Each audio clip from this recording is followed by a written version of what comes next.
জয় মা। বন্ধুরা, তোমরা কেমন আছো? আশা করি ভালো আছো। আমিও ভালো আছি।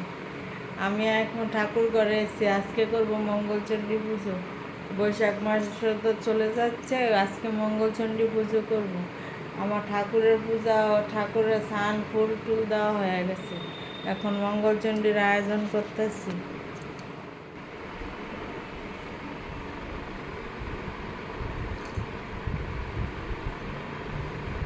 ঠাকুর মশা 9টা-10টায় আসবো, তাই আমি আস্তে ধীরে সব গুছাচ্ছি।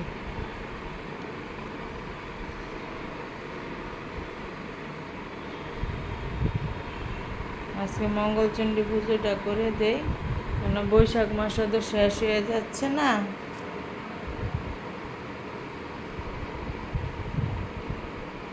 এখন নৈবেদ্যটা সাজাবো, পুষ্পপত্র সাজাবো, অনেক কাজ। তারপরে বৈশাখ মাসের মঙ্গলচণ্ডীর মধ্যে কচু পাতার খিলি বাঁধতে হয়, তারপর কাঁঠাল পাতার খিলি বাঁধতে হয়, এগুলি বাঁধবো। একা একা তো সব করতে হয় না। পুরো কমপ্লিট মা মঙ্গলচণ্ডীর আয়োজন।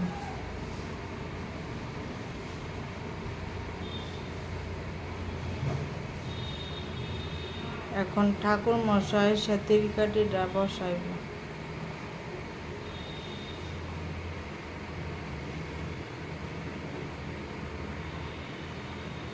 গুরুদেবের এখানে ভোগটা দিব, ঠাকুর মশাই এসে পূজা আরম্ভ করে দেবে। সব রেডি। ঠাকুর মশাই চলে এসছে। এখন ঠাকুর মশাই তীরকাঠিটা বসাইতেছে। আর আমার কর্তা মশাই তো রোজকার গীতা পড়ার অভ্যাস। সকালে স্নান টান করে উনি গীতা পড়তেছে। ওনার এটা রোজের অভ্যাস, গীতা পড়া। অধিপতয় শ্রী বিষ্ণবে নমঃ তৎসমদং নমঃ ওং রিং মঙ্গলচণ্ডিকায় নমঃ গৌরী নারায়ণী নমস্তুতে মা জগজ্জননী মঙ্গল করো। জয় মা।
মিঠু এসছো?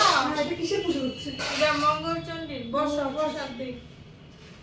ইয়ে নাই সুমিত না না, ও বেরিয়ে গেছে, ওকে বেরোবে। ইয়ে রে বলছি। হ্যাঁ,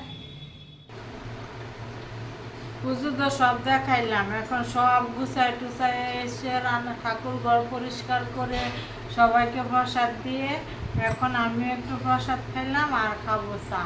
আজকে সারাদিন ভাত খাওয়াটা আর কোনো ব্যাপার না। রুটি, আলু ভাজা, টালু ভাজা এগুলি খেতে পারবো, কিন্তু আজকে ভাত খেতে পারবো না। ওই জন্য এখন খাচ্ছি চা। মঙ্গলচণ্ডী পুজোটা আমি প্রত্যেক বছরই করি। এখন লিকার চা খাচ্ছি।